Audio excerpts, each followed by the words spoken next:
Đường hơi rét nhưng mà không vấn đề gì, vẫn tung tăng đi tới đây. Vâng, các cụ có nhìn thấy cháu dâu tôi tên là cây Nga, vợ thằng là cháu Đức ấy, nó ở chỗ nào gọi tôi tí.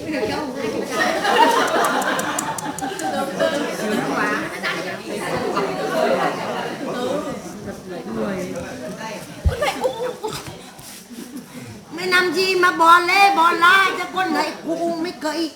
Này con buộc với giấy bóng nọ giấy bóng kia làm cái gì đấy giờ. Thế về thằng Đức có khỏe không con? Dạ con ạ, dạ con khỏe ạ. Này, sao cháu hay giấu cho con dâu? Dạ con thương cháu nhưng tận đất khách về người thì cùng mẹ con quê thiên hạ thì con về. Cháu nhớ rằng thương con thương cháu phải nói sự thật, con nhớ chưa? Dạ. Mày chiều con chiều cháu không? Ấy ở đây về làm dâu nhà mình, nó về làm dâu gần chục năm rồi, không phải còn nên 5 nên 3 nữa. Chồng mày thứ nhất cho là đàn ông người ta nóng tính, mẹ cái con giấu cho nhau cũng được nhưng không để giấu cái láo cái hư được. Dạ con sám hối mẹ. Nhưng cháu về tự cháu buộc dây thòng lọng một cổ mẹ thôi. Tao nói mày biết con dâu mày láo như gấu ấy, nhưng chồng mày bảo là nó láo thì mày nói rằng là con này các cụ ông bà tổ tiên ấy là cháu nó hư quá, các cụ phải dẹp tâm dẹp tính cho chúng con thì mới được. Mày này kêu là mày giấu, mày nói là ông ấy nó có nói gì đâu, nó có nói gì đâu, nó có gì cả. Vâng ạ, có gì cả. Con sám hối mẹ. Trong cái đó mày giấu mà trong cái đó con thấy dâu mày gọi chồng là toàn thằng mặt nọ thằng mặt kia. Dạ. Bây giờ đây thằng đàn ông ấy, bây giờ tuổi đời thì đã phải nhiều, có 35 tuổi đầu. Nhưng hai tay chắp vào lách thằng mặt lôn, thằng mặt lôn. Dạ. Chồng nó là chồng, gọi chồng là thằng mặt lồn, dứt khoát là chồng nó sẽ đánh. Dạ. Mình là phụ nữ với nhau. Thế bây giờ đây đàn ông có như thế nào cũng là thằng chồng. Ví dụ vợ chồng có chót cãi nhau thì chồng nó có địt cụ mày hay nó đánh cho một cái cũng không sao. Này lu làng lên thằng mặt lồn mày định nghe cắn hồn tao. Thế nó chửi địt con mẹ mày, địt mẹ mày ấy. Mày chửi ai? Mày chửi cái địt mẹ mày ấy. Nó lại chửi này mà trong cái đó mày đứng trước mặt đấy. Mày đứng đây thì con trai mày đứng đây, con dâu mày đứng đây, còn chúng tao đứng cửa. Con trai mày chửi địt con mẹ mày, thế mày mắng mày kia, mày câm mẹ mày mồm đi. Mày không nhìn được vợ mày tí à? Địt mẹ nó náo. Địt mẹ mày à? Mày chửi mẹ tao à? Mẹ mày kia kìa, mày đi mà đi. Thì thằng đàn ông nào nó chả đánh. Này kêu mày địt tao chưa chán, mày còn là địt mẹ tao. Mẹ tao như mẹ mày, mày ra mà địt. Đấy. Thế là nó có tát cho một cái. Vù loa đau lạ lên. Láo quá thì nó phải tát. Alo, mẹ ơi, cả nhà nó đánh con rồi. Thằng mặt lồn nó đánh đập con rồi, nó hành hạ con rồi là nó chơi bời hư hỏng. Nó vay là nhiều, nó đổ cho con bây giờ. Nó bắt con giả lờ cho nó không được, nó đánh con mẹ ơi. Trong cái đó chồng nó chỉ có vợ chồng những câu to câu nhỏ là cãi nhau thôi, trong nó địt mẹ địt cha thì quay ra xong rồi gọi điện cho mẹ là vu oan giao họa cho chồng là lợ lần chồng chất, xong đánh đập nó. Thế chồng nó không có vay mượn, bây giờ người đàn bà vừa phải thôi, thích cái con mẹ nhà nó, cái mà ông mà bà nhà nó lại về nhà đây, nó lại con mẹ nó tin nó, thế là nó vu oan giao họa bảo ô địt mẹ con chó mày, ông mày vay nợ ai, ông có chơi bời cái gì đâu mà mày bảo bố mày chơi bời. Thế là mẹ ơi, nó này đánh con nó lợ nhiều lắm mẹ. Nợ bao giờ? Nợ bao giờ? Mà mày là đứng để chứng kiến sự việc từ đầu đến đuôi. Mày vẫn còn bênh con dâu mày. Mày này con mẹ xin con, mẹ lạy con, mẹ lạy con. Con ở đây mấy mẹ, mấy các cháu. Con xót cháu rồi con. Xót cái địt mẹ mày. Vâng ạ, con sám hối ạ. Nó láo như con chó ấy ông trả tống. Thiếu máu lợn gì đàn bà trên đời. Mày này còn đây, mày này về mày bảo này chứ. Con ơi, mẹ cũng đất khách quê người. Thôi con ơi, mẹ xin con, mẹ lạy con, mẹ cắn rơm cắn cỏ, mẹ lạy con. Con ở đây mấy chồng con mấy nọ kia. Này tôi nói trên mặt mẹ biết này. Trước sau tôi bỏ thằng mặt lồn, trước sau tôi bỏ thằng mặt lồn. Có cái loài đàn bà là nói trước mặt mẹ chồng. Tôi nói cho bà biết này, trước sau tôi sẽ bỏ con bà. Mới đây có gọi trời chồng được, chồng cứ gọi chồng thằng mà lồn. Ai ta chịu được được. Đi mẹ mày thằng đàn ông 10 thằng nó đánh cho tan lồn. Dạ vâng. Cha con đẻ mẹ mày bây giờ bà đuổi tống khứ rồi. Dạ vâng. Nó đi về nhà bà không phải là cái chợ vỡ. Dạ. Bây giờ nó đi về là bây giờ khoảng tầm là 9 năm rồi. Vâng. Thế trong cái đó là bây giờ đây nhà nó bảo là gọi điện, con mẹ nó gọi điện. Tôi nói cho bà biết tôi sẽ quyết định cho con tôi bỏ con ra bà. Dạ vâng. Này bỏ thì bỏ không vấn đề gì. Ra tòa là sẽ chia mỗi đứa một nuôi một đứa. Lại cụ là bây giờ là nó cứ bảo là nó để nó tống nó tiền nong rồi nó chạy tròn để nó kéo tất cả nó lấy hết là Không bao giờ kéo được. Tòa án người ta sẽ giải quyết theo tòa án. Vâng ạ. Con Đứa nào nó đòi nó ở với mẹ là tự nó giơ tay. cháu xin các cụ là các cụ xẻ dẹp tính xẹp lét cho cháu chồng cũng là gọi ít đỡ nóng tính như để con. Tao nói bây giờ đàn bà ấy thế thôi, vừa phải thôi, không được gọi chồng thằng mặt lồn thì nó không giờ đánh. Dạ vâng. Nhưng mà đàn bà mình cứ gọi chồng thằng mặt lồn chắc chắn là nó sẽ đánh mình. Thế cháu xin Mà mày nói với thằng Đức nhà mày. Dạ. Mày nói với thằng Đức là anh ơi toàn con nhà mình hư thôi, toàn con nhà mình đánh nó chứ nó có làm gì đâu. Mày ra đây, đi ra đây mày che chở cho con này, dâu mày để lắm. Vâng ạ, con sắm hối. Ông vả chứ con mẹ mày giờ. Vâng ạ. Mày phải nói thật với chồng mày, mày đúng có oan đâu à. Thế là chồng mày này cứ không biết đâu đồ đuôi thế nào, cứ chừng thằng đây bé, thằng bé Toàn. Con sợ nhà con say rượu rồi nhà con cứ làm nát hết cả nhà, con sợ. Nếu mày bây giờ con dâu mày gọi con trai nhà mày thằng bà lờm, mày dám nói với chồng mày là Toàn ấy, thằng Toàn chửi nó chứ nó không chửi được câu nào. Dạ. Mày bênh con dâu mày thế thì làm sao con mày chả khó. Thế con cháu Mà thằng Toàn nó có là ai tiền đâu. Dạ. Vâng ạ, đúng ạ. Nó chẳng là ai một đồng nào cả. Vâng. Còn đi làm về nó vẫn đi làm. Vâng. Làm về thì tối đến thì thôi thì đàn ông thì nó phải có cốc rượu vào. Nó chán vì là vợ cứ gọi nó mặt lồn thì dứt khoát là nó chán. Nó làm cốc bia về lại thằng mặt lồn mày đi uống bia về. Có ai cái loại đàn bà mà gọi chồng thằng mặt lồn mày uống bia à? Thế cháu xin bà đấy ạ, bà Tông Hứ. Lợi ạ. Bà lôi nào, bà lôi thằng Đức chứ bà lôi nào mày. Vâng. Mày tăng thùng lắm. Lại bà cháu xin bà là cái nhà cháu xây nên như thế với bố mẹ chồng cháu đang ở với lại con trai cháu đang ở thì có ảnh hưởng. Chả làm sao cả. Vâng, con dâu mày láo quá chứ không phải là cái này thứ hai nó về làm dâu chưa bao giờ nó thắp nhang cho các cụ 10 năm nay. Vâng. 9-10 năm nay. Dỗ Tết các ông các bà nó nếu gần thì nó bảo nó đi phọt me mồm phọt mép ra nó mới sang ăn. Nó ăn nó cũng không rửa bát, nó không hậu hành cô gì chú bác gì. Cái nhà về nhà mày gần chục năm nay cái nhà nó không quét. Vâng ạ. Vâng. Ăn xong là cái bát cái đũa quần áo là ném ra đấy ngay. Dạ. Thế nên là bây giờ đây 35 tuổi đầu rồi không còn bé nữa. Thế là bây giờ mày chiều con dâu mày như thế tao không chấp nhận, tao đuổi tất. Dạ vâng ạ. Còn bản thân mày tao đuổi nó. Vâng ạ, con sống hối. Mà tao sẽ về tao nhập thằng Đức sẽ đánh mày tan xác. Vâng ạ, con xin sống hối lại bà. Mày điền ngay cho thằng Toàn. Dạ vâng ạ.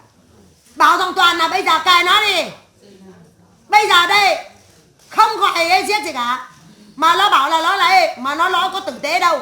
Một điều thằng mà lờm, hai điều thằng mà lờm. Đấy các bà tính xem. Nếu con các bà con trai các bà mà con dâu các bà chuyên gọi chồng thằng mà lờm, mà con trai các bà cũng không hư hỏng, con trai các bà cũng không cờ bạc không gì cả, đảm đúng gì. Cụ Lợi các ông bà có tức không?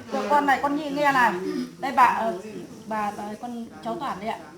Thằng Toàn bây giờ không còn gọi con Tâm về, kệ nó đi. Còn bây giờ đây nó gọi cháu thằng mặt lồn, thì bây giờ đây cháu không thèm gọi nó về, nó bỏ đi bỏ về liên tục rồi. Còn nó bảo với mẹ cháu này đấy trước mặt đấy, tôi nói cho cái mặt bà biết trước sau tôi bỏ con bà, tôi bỏ thằng mặt lồn. Thế bây giờ đây cho nó bỏ luôn. Còn bây giờ nếu ra tòa cụ sẽ tranh giành cho để cái mặt nó không nuôi được đứa con nào cả. Nếu mẹ bố nó láo. Thế còn bây giờ đây về nhà về cửa chồng thế nói một câu nó cãi một câu, chồng nói câu nó gọi chửi chồng 2 câu thì làm sao mà các cụ chịu đựng được. Thế nên này cháu cũng không thèm sang. Còn con mẹ nó bảo là tao có thừa lòng tao không cho con tao về nhà mày nữa. Thì đây nói thẳng với bà là bà mẹ đừng nói như thế. Còn bây giờ đây mày ở với nhau đấy được là cái tốt, còn không ở với nhau đừng mẹ đừng con nói là lồn thôi. Mẹ cũng có con gái đi lấy chồng, nhà con cũng có con gái đi lấy chồng.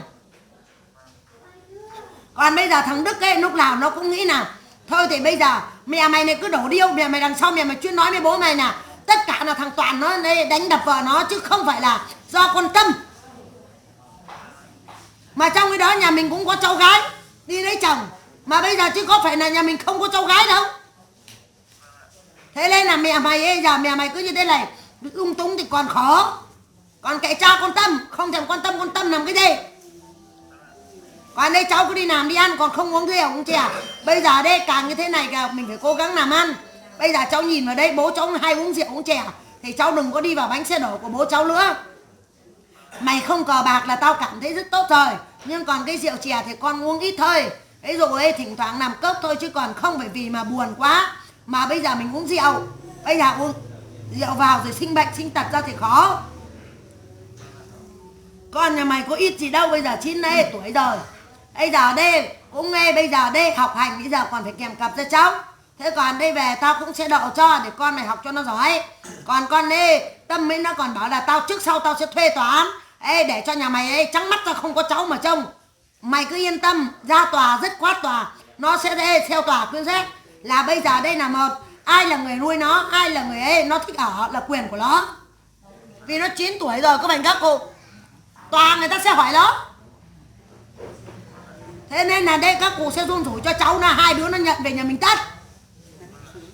Bây giờ thế là xem nó là làm cái gì được. Thế còn đây cháu mà đây nếu nó cố tình nó bỏ thì con nhớ rằng này, cụ sẽ tìm một con gái còn nguyên trinh lấy về cho nó sướng đầu. Đeo gì mà phải lấy cho nhà nó trắng mắt. Mà nhà nó có gen rồi, ông bà nhà nó toàn ấy thắt cổ mấy thự tử mấy thuốc sâu, mấy này ấy bỏ chồng rồi nó quen rồi, nhà nó có gen rồi. Con nhớ chưa? Con cứ nói luôn đấy con ấy, kể cả đây sau này mà ra tòa con nói luôn trước mặt tòa là: thưa tòa, gia đình nhà em Tâm chuyên uống thuốc sâu tự tử. Ê, chửi chồng xong uống thuốc sâu tự tử. Thế thôi cũng sợ là em Tâm sau này cũng thế. Nên là thôi em nó bỏ về thế này tôi cũng chúc mừng em. Thế đó, để về bên đấy tự tử tiếp. Thế hả? Mày à nhà nó khốn nạn lắm. Còn con mèo mày tao tống về nơi sản xuất lắm. Con lại cụ. Mày có muốn đợt này tao nhập vào thằng Đức đánh mày không? Dạ thôi con tại cụ, con sám hối lại cụ ạ. Tôi con không... Cháu tao rượu vào tao chỉ cần nhập vào là nó con lại cụ. Mày chuyên bênh à? Dạ. Mà trong cái đó là vợ cháu ngày Tết, ngày Dỗ, ngày Tết, ngày Rằm không bao giờ vợ cháu thắp hương. Bây giờ đây không lo lắng gì cho chồng thì làm sao các cụ cho. Mà trong cái đó về nhà mình ấy vẫn còn cái nhà 2 tầng cứ thế mà ở. Nhà cao cửa rộng cứ đàng hoàng mà ở. Có việc gì mà phải xây sướng gì đâu. Thế mà còn không biết đây sướng này còn đây suốt ngày về bịa ra là khó. Thế còn có ấy cháu gái tao thế nào? Dạ cháu gái là cháu làm ăn được ạ. Mày thấy nó đi lấy chồng nó có ngoan không? Dạ có ạ. Mà ở đây quê cũng nằm dâu nhà người ta, đất khách quê người đấy. Ý đâu cháu tao không nắm. Mày này bênh con dâu ông để vả cho trụng trăng nhờ. Mà đợt này tao có khi tao phải cho mày xưng ngoãn này lên để cho đỡ phải bênh.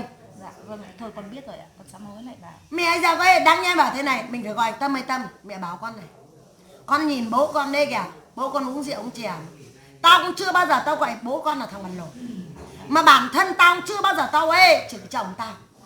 Mà đây trước mặt mẹ, bây giờ con cũng không lẽ mẹ. Con này bảo tôi trước sau tôi bỏ con rồi bà. Tôi trước sau tôi bỏ thằng bằng lộn.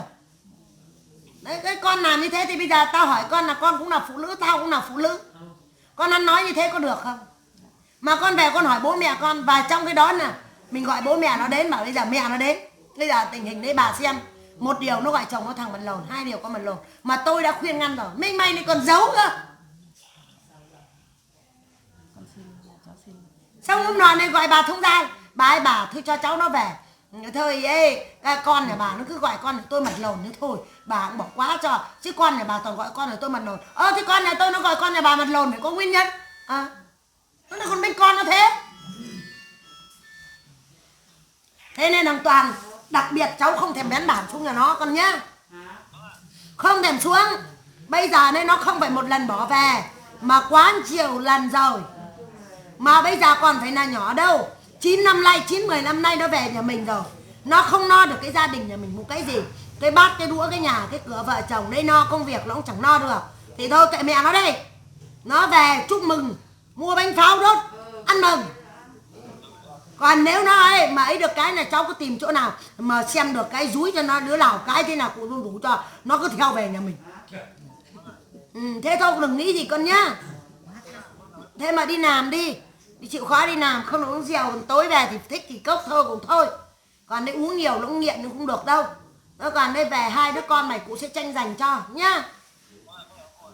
Thế thôi, tạm biệt cháu Toàn. Mà lại còn đặt vợ này trên trần này còn lên này, chồng là Toàn, vợ là Tâm ấy.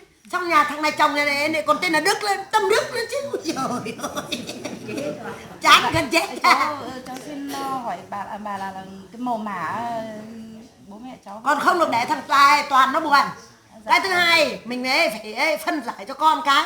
Đáng nghĩa lúc mà chồng nó không có nhà mình phải bảo nó con ơi, mẹ con nói như thế nào. Người chồng ấy người ta sẽ mất tự do. Bây giờ con cứ gọi chồng thằng mặt lồn này mình phải nói với con có đầu có đuôi. Cái lấy nó không nghe một lần hai lần tống. Có phải không cô? Ông không thèm gọi. Mẹ này cần gọi còn lịnh mẹ xin con này cắn rơm cắn cỏ mẹ lệnh con. Thế xong bắt đầu nó gọi mẹ nó trước mặt mình, mà nó đánh nhau trước mặt mình. Nó chồng nó tức, chồng nó vả cho nó một cái. Thế là nó đây gọi điện trước mặt mày là nó bảo là mẹ ơi cả gia đình nó cắn lồn con mẹ ơi. Thế mẹ cái lúc đấy ông vả cho rời răng là có thành các cụ tông ngay. Mình nhu nhược quá là mình sẽ bị nó đè đầu cưỡi cổ, có thành các cụ.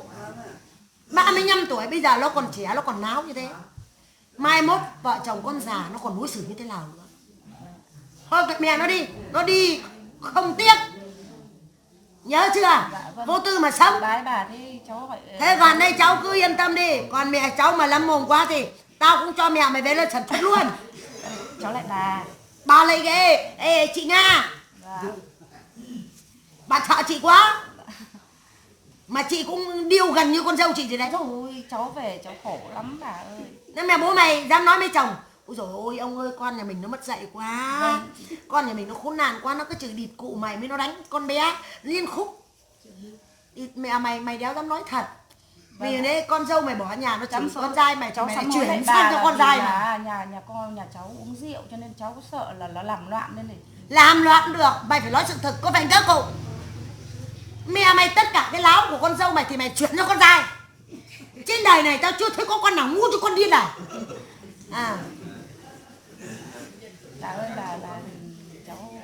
Nó bịa ra chuyện đấy cho bố mẹ cho mẹ nó được. Tại sao mình lại đứng đây chứng kiến sự việc. Mình phải bảo nó, có phải các cụ. Cháu lại bà cho cháu cái nhà chị Chiến là họ đào đấy là nợ cháu mấy chục triệu thì bà đặt mà cho vay đấy gì. Dạ vâng ạ. Ngu bắc thang lên trời hỏi ông trời có tiền cho bà nó được, có đòi được không. Dạ, chị là người họ thì lúc đấy con mày cho người ta vay cái lúc đấy cái nhà Chiến đi mấy năm nay rồi chứ mày bây giờ. Dạ, đúng ạ. Mấy năm rồi lúc ấy là cho vay lãi. Vâng ạ. Thế nên là người ta bảo là vay lãi em gãy lồn bà. Dạ con cũng không chị con cũng không lấy lãi nhiều mà con chỉ lấy bằng ngân hàng thôi ạ. Thế không là lãi à? Vâng, con bảo là bây giờ là chị bảo là chị họ thì chị bảo là đến cuối tháng chị vay tạm thì con cho vay. Bây giờ chị không giá thì thôi. Bây giờ mấy năm rồi còn gì. Vâng rồi tôi con xin bà xin rủi. Mày không thấy là lãi cho còn gì các cụ nhỉ. Con chưa lấy được đồng nào. Nhưng mà lấy lãi bằng ngân hàng lúc đấy là 1,7. Là đây lúc ấy là đây lãi 2 mà ở ngoài là 2,5. Cái lúc ấy là vay ngân hàng cái năm mà mấy năm nay rồi. Cái lúc mà đây ngân hàng người ta lãi cao đấy các cụ. Đấy. Cái năm ấy mà lãi cao đấy. Cao nhất 1 mấy đấy, 1,7 ấy. Bà về thử cho cháu lóng ruột để cho cháu ở nhà. Thế là bà ấy cho vay lãi thì là bây giờ em gãy lột nó. Đòi nên nó đéo trả. Lại bà coi như là chúng cháu thờ các cụ ở trên tầng 3 như thế đã có được chưa ạ? Được rồi. Dạ vâng. Nhưng mà có cái là dỗ Tết thì nấu nướng các thứ thì mày đấy đừng ngoan vụng. Dạ không ạ, vâng ạ. Mút mát. Sau này vụng trồm làm cơm này, vụng tròm dậy rõ sớm. Làm cơm xong này bảo ông ơi, anh Đức ơi anh Đức, hôm nay đấy con cái Tâm nó dậy nó nấu nướng ấy, nó làm hết. Địt cu mày làm cỗ tao thấy mày dậy rõ sớm. Mày làm, mày dám đây bảo là con nó làm. Đi cụ mày thế là chồng mày đéo biết đủ thì mẹ bố là tôi tưởng nó đéo biết nấu cái nướng gì mà nó không biết nấu nướng ngon nhỉ. Cháu lại bà là cái ngày đấy là nhà cháu ghét con dâu quá, thế là cháu bảo là thôi thì cháu Đi cụ mày không ghét chứ mà cháu sắm mới lại bà. Đã chứ bố nó nấu cơm này, đun nước này, đánh âm chén này, bảo đấy ông ơi. Đây anh Đức, con nó dậy nó lau chùi quét nhà quét rửa đấy. Vâng ạ. Ê sạch sẽ anh nó ngủ nó đã làm hết rồi. Thế là chồng nó bảo ô mẹ bố nó, nó như thế mà nó không làm được à? Đấy nó không nấu được nướng à? Con này làm tất cái cụ à. Xong giặt quần áo này bảo nó giặt xong nó lại vào xong nó lại làm đấy, giờ sớm này nó lại vào nó nằm đấy. Đi cu mày nó ngủ trước lồn nó đâu dậy. Con này làm hết từ cỗ mà, từ ấy lau chùi. Để bố mày, vì thằng chồng mà nó đéo ưa con ý chứ sao. Thế thôi, cụ đi về đây. Ô cụ ơi, con đứa cụ. Còn đây về đất đai nhà mình không động chạm gì đâu. Còn đây là về đây cái thứ nhất nó náo quá thì chúng tôi đuổi thôi. Thế không có cái gì cả. Cụ ơi, cháu bị Ba không biết à? Ê, hôm nào rồi ra xuống đây chơi. bà Nội ơi, đây là vợ chồng con biếu bà này. Với lại Thế cái đồng này sao không biếu? thế thì con biếu bà cái này để rồi con biếu cho các cháu cái này ạ. Thế đây là đây biếu cho đây. Đây con vợ chồng con biếu nhá. Đây là thằng Đức. Vâng ạ. Thế đây con Cái con biếu chuyên binh con dâu. Cháu Toàn ạ. Cháu Toàn. Vâng, với lại con biếu. Thế Toàn đây. Phục cháu Xuân. Con Xuân nó biếu đâu? Đội cho cháu buôn bán đó. Đây là con Xuân. Vâng ạ. Thế còn đây cái chất đội. Chất là lội. 2 chất. Vâng. Chất lội đây ạ. 2 chất. Dạ vâng. Thế chất ngoài. Chất ngoại thì Con nhà cái Xuân. dạ vâng đấy. Cũng tính luôn. Vâng. Con rể có tính luôn không để tính. Con rể nó hù lắm, nó làm mà lô đề con không biếu. Thế nó làm gì? Nó ghi bảng. Không. Ê mà trong cái đó nó lô đề thế mà con gái nhà mày con Xuân nó vẫn chịu đựng. Vâng ạ. Không bao giờ dám cãi chồng. Vâng. Mà chồng nó rõ ràng là đến thỉnh thoảng 4 rưỡi 5 giờ chiều nó đi đánh đề. Vâng. Thế mà vợ cũng ấy lặng yên. Chứ con dâu nhà mày ấy không đánh nó còn bảo đánh. Dạ. Vâng, gặp thì ấy, hàng xóm láng giềng gặp thì nhắn. Trời ơi, con trời. bà cái tác con nhiều quá cũng được, con xin xăm hết. U ra. Ôi là Đấy là ngu. vâng ạ, để cho con đi tính làm ạ. cỗ này bảo là đây. Ê, con dâu nó dậy sớm nó làm. Vâng ạ, con xin để con yêu. dậy. Vâng ạ. Ê, quét nhà thì bảo con dâu nó quét. Vâng ạ, con quét xin để cho bảo con dâu. ạ. Vâng ạ. Vâng, các cô. Vâng. Tôi phải phá cho nó chụp con mẹ nữa. Chiều con xong bắt đầu nè, các bà bảo nè, ê, nó ngủ chuông lên thì bảo nè, con nó dậy sớm nhưng nó lại bảo nó nằm. Bà Nội ơi. Thế sang đòi nó bảo thế nào? Dạ con đòi lúc cứ khất thôi ạ. Nó có ê, thế bây giờ con bảo là bây giờ mỗi tháng con trả tôi 7 triệu. Không lấy được thì trả 7 triệu, hiểu chưa? Thế